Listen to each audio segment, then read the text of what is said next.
Good morning students, कैसे आप लोग। उम्मीद करता हूँ सब अच्छे होंगे अपने घर पर और अपनी पढ़ाई कर रहे होंगे। एक बार फिर आपका हमारी ऑनलाइन क्लासेस में वेलकम है। आज का जो वीडियो है वो है प्रेजेंट परफेक्ट टेंस का यूज़ कहाँ करते हैं हम। तो स्टूडेंट्स, लास्ट वीडियो में आपने प्रेजेंट परफेक्ट टेंस के बारे में, उसकी डेफिनेशन और उसकी फॉर्मेशन के बारे में पढ़ा कि उसकी परिभाषा क्या है, उसकी सेंस क्या है और सिंपल, नेगेटिव और इंटेरोगेटिव में उसकी फॉर्मेशन क्या है। किस तरह से हम हिंदी से इंग्लिश बनाते समय प्रेजेंट परफेक्ट टेंस का यूज करते हैं। तो स्टूडेंट्स, आज का जो वीडियो है वो प्रेजेंट परफेक्ट टेंस का यूज है, काफ़ी इम्पोर्टेंट है। पिछले वीडियो में आपने उसकी डेफिनेशन, उसकी फॉर्मेशन के बारे में पढ़ा। तो चलिए स्टार्ट करते हैं प्रेजेंट परफेक्ट टेंस का, यानी कि uses of present perfect tense. Uses of present perfect tense या यूज ऑफ कह सकते हैं, use of present perfect tense या प्रेजेंट परफेक्ट टेंस का प्रयोग या प्रेजेंट परफेक्ट टेंस के प्रयोग, दोनों से ये लेट्स ऑल। तो फर्स्ट ऑफ ऑल, पहला जो टॉपिक है इसका या पहला जो रूल है, पहला जो पॉइंट है वो है टू एक्सप्रेस एन एक्शन। एक ऐसे कार्य को व्यक्त करने के लिए हम प्रेजेंट परफेक्ट टेंस का यूज करते हैं विच जस्ट कंप्लीट, जो अभी अभी कंप्लीट हुआ है, जो जस्ट यानी कि अभी अभी कंप्लीट हुआ है, उस कार्य को दर्शाने के लिए हम प्रेजेंट परफेक्ट टेंस का यूज करते हैं। To express an action which just completed, जो अभी कंप्लीट हुआ है उसको व्यक्त करने के लिए हम प्रेजेंट परफेक्ट टेंस का यूज करते हैं।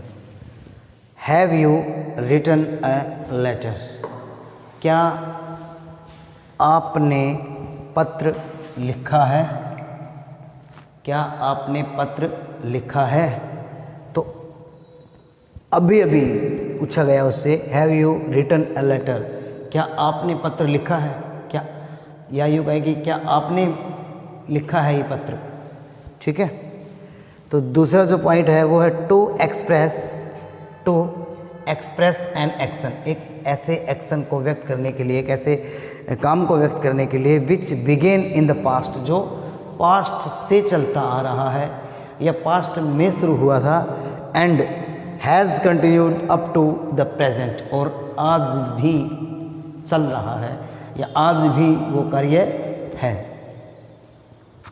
For this the use of tense, इसके लिए हम इस टेंस का यूज करने के लिए for and since can be used to denote the length of time, यानी कि ऐसी एवज में हम दो हमारे पास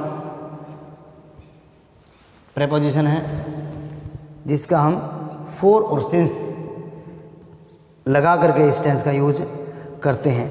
for is used to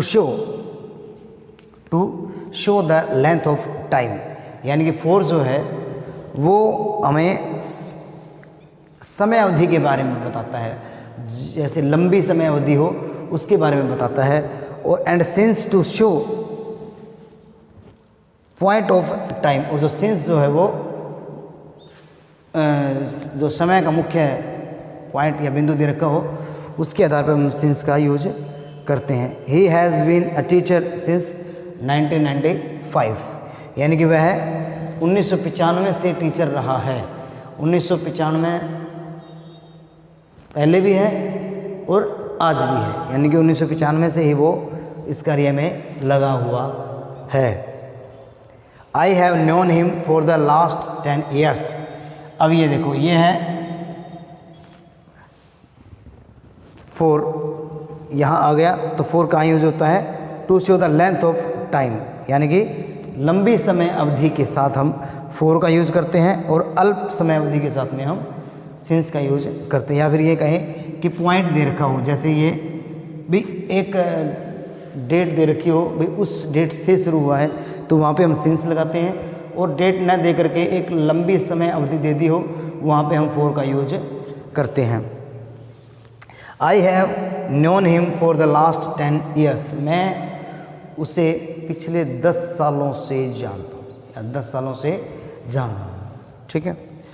to express an action which happened in the past at an indefinite time, यानी कि एक ऐसे एक्शन को, ऐसे कार्य को व्यक्त करने के लिए भी हम प्रेजेंट परफेक्ट टेंस का यूज़ करते हैं, जो कब शुरू हुआ हो, पास्ट में, अनिश्चित समय के ऊपर। हमें पता नहीं है कब शुरू हुआ था, लेकिन हुआ था पास्ट में, ये हमें पता है, लेकिन उसका टाइम हमें पता नहीं है, उसकी कोई निश्चित सीमा नहीं है या समय नहीं है।